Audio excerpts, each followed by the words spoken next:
আজ বৃহস্পতিবার আর আজকে সকালবেলা উঠেই আমাকে একটা বিপদের সম্মুখীন হতে হয়েছে। তো চলো সেটা না হয় আমি ভিডিওর শেষেই বলি তোমাদের। তার আগে দেখো আমি সকালবেলা চলে এসেছি রান্নাঘরে, আর রান্নাঘরে গ্যাসে রান্না করছি আমার মেয়ের চাল ডাল, আর তার সাথে সাথে আমি খাচ্ছি মোয়া। আমাদের বাড়িতে মোয়া হয়েছে। মোয়া বাঁধার কারণ হলো আমার মেয়ে মোয়া খেতে ভীষণ পছন্দ করে, এর জন্যই তার ঠাকুমা তার জন্য এই মোয়াটা বেঁধেছে। মোয়াটা ছিল মুড়ি দিয়ে করা, আর মুড়ির মোয়া খেতে অনেক টেস্টি হয়। আর এটা ছিল খেজুর গাছের রসে জাল দেওয়া সেই গুড়ের মোয়া।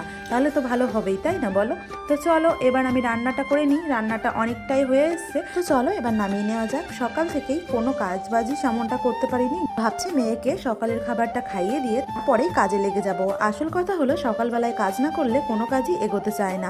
কাল রাতে ঘুমিয়েছিলাম ঠিকই, কিন্তু ঘুম ভেঙে অনেকক্ষণ ধরেই আমি মেয়ে নিয়ে বসেছিলাম, কারণ মেয়ে খুব কান্নাকাটি করছিল। আর সন্ধ্যাবেলায় এনেছিল তার বাবা চপ, সেই চপ খেয়েই তার পেটে ব্যথা শুরু হয়ে গেছিলো।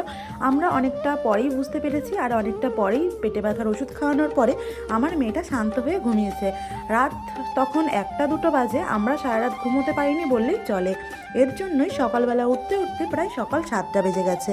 তোমরা কিন্তু কখনোই আমাদের মতন ভুল কাজটা করো না, বাইরের খাবার একদমই বাচ্চাদের খাইয়ে না। জানো তো আমরা চপ খাই না বললেই চলে, কিন্তু কালকে কেমন একটা হলো, তার বাবা চপও নিয়ে আসলো আর সবাই মিলে খেয়েও নিলাম। আর তার মধ্যে আমার মেয়ে খেয়ে ওই পেটে ব্যথার কষ্টটা রাত্রেবেলা পেলো আর কি। তো চলো এই ভুল কখনোই করবো না। আমরা তো সবাই ঠিক করেই নিয়েছি, তোমরাও কিন্তু কখনো খাইও না। প্রথমেই বললাম যে একটা বিপদ, সেই বিপদটা হলো সকালেই আমাকে একটা মৌমাছি কামড়েছে, আর সেটার জন্য আমি খুবই কষ্ট পেয়েছি। তো চলো এটার মধ্যে আমি লাগিয়েছি চুন, আশা করি ঠিক হয়ে যাবে। আর মৌমাছি যে কোথা দিয়ে উড়ে উড়ে এসে কামড় দিল সেটাই বুঝতে পারলাম না। তো তোমাদের সঙ্গে কথা বলতে বলতে মেয়ের খাবারটা ঠান্ডা হয়ে গেছে। আজকে আসি, টাটা, বাই বাই।